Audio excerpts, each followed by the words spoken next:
नमस्कार mystery world YouTube channel रो आउ एक नुआ वीडियो को स्वागत करुछि मो सौम्या। आज रो टॉपिक रहिछि टंका उपरे। टंका जहा समस्तंग पई जरूरी, किंतु एही टंका को तयारी करिबा पई केते टंका खर्च हुए कोन आपण जानि छंती? जदि जानि नाहंती ताहाले आज रो एही वीडियोटी आपण मानको पई इंटरेस्टिंग हेबा को जाउछि। एहा जानिबा आगुरु किंतु हम चैनल को प्रथमे सब्सक्राइब करि नियंतु। एबे देखंतु फुल वीडियो।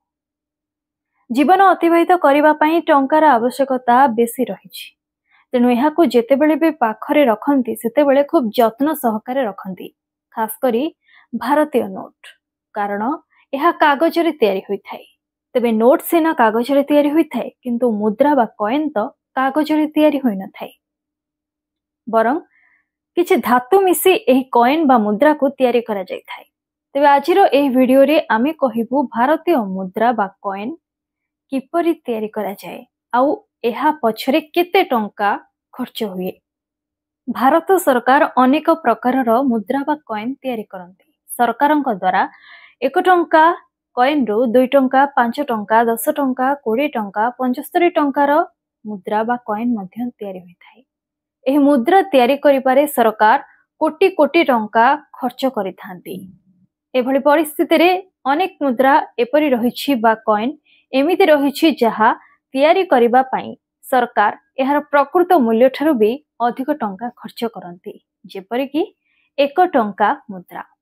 वास्तव रे 1 टंका मुद्रा तयारी करिबाकू सरकारंकू एहार प्रकृत मूल्य ठारू ढेर अधिक टंका खर्च करिबाकू पड़ी थाए। आउ एही मुद्रा बा कॉइन को किए तयारी करे आपण जानि छंती कि? एबे जानंतु, भारतीय मुद्रा रे किछि नोट और मुद्रा बा कॉइन सरकारंक द्वारा मुद्रित हेउथिबा बेले किछि नोट भारतीय रिजर्व बैंक द्वारा मुद्रित बा तयारी करा जाय थाए।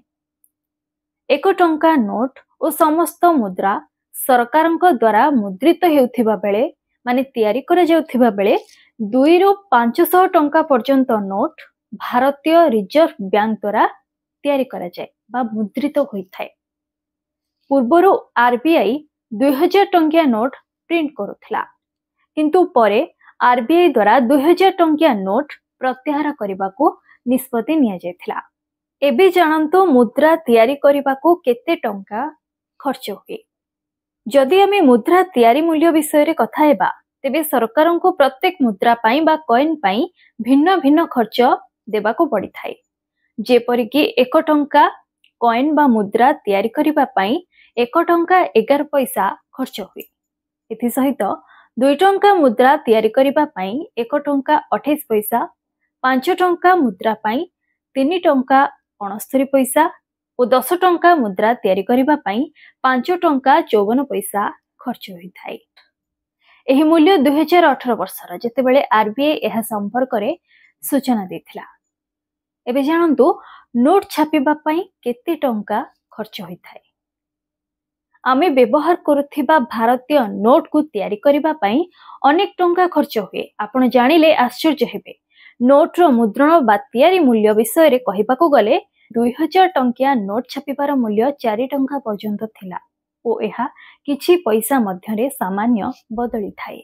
एहा व्यतीत 10 टंकार 1000 नोट छापिबार मूल्य 960 टंका, 100 टंकार 1000 टी नोट छापिबा पई 1770 टंका, 200 टंकार 1000 टी नोट छापिबा पई 2370 टंका खर्च हुए। सेही परी 500 टंकार 1000 टी नोट छापिबा पई 2290 टंका खर्च हुए। तेबे आजिरो एही इन्फॉर्मेशन आपनकू केमिति लागिला हमकू निहाती कमेंट माध्यम रे जणांतु। जदि वीडियोटी भलो लागिछि ताहाले याको लाइक करंतु एवं खूब मात्रा रे शेयर मध्य करंतु। एभली इंटरेस्टिंग खबर विषय रे जानिबा को चाहुथिले आज ही हम चैनल मिस्ट्री वर्ल्ड को सब्सक्राइब करंतु एवं आम सह जोड़ी होंतु। रहुछु जय जगन्नाथ।